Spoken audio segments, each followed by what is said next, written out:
Stall Ansgars Ellislär hade en prima säsong med 3 storloppssegrar. Breeze Trophy Mile, Breeze Trophy Classic och Scandinavian Classic Challenge. Det gav ordentligt med klirr i kassan. 1 296 046 kronor. Han var också bästa svenskfödda hästen där på 5:e plats.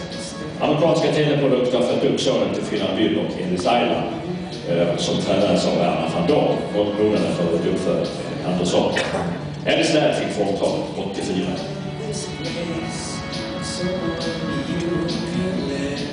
Danföljen Marati blev bättre och bättre i längre säsongen var.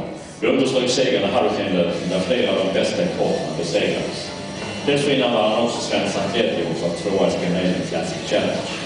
Sammanlagt sprang han in 823 000 kronor på 5 starter och fick formtalet 87. Ägare Staffan Rosens trädgård och tränare Patrik Wahl. Patrik Wahl tränar också Errol som var en klassiska jobbklubbens jubileumslöpning. Därefter fick han en ofrivillig tävlingspaus men kom igen på hösten och avslutade med seger mot äldre hästar och stadsminneslöpning liksom i guldhandikappet i Portland.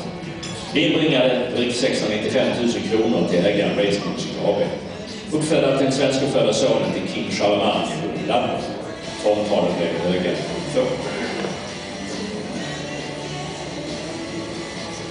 USA-födde Sligo Star tävlade hela säsongen på de bästa hästarna med gott resultat.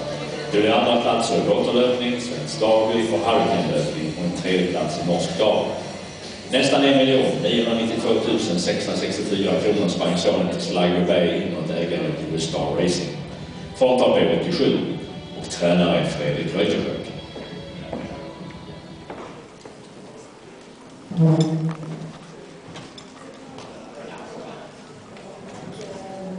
Vinnaren är med 59% av rösterna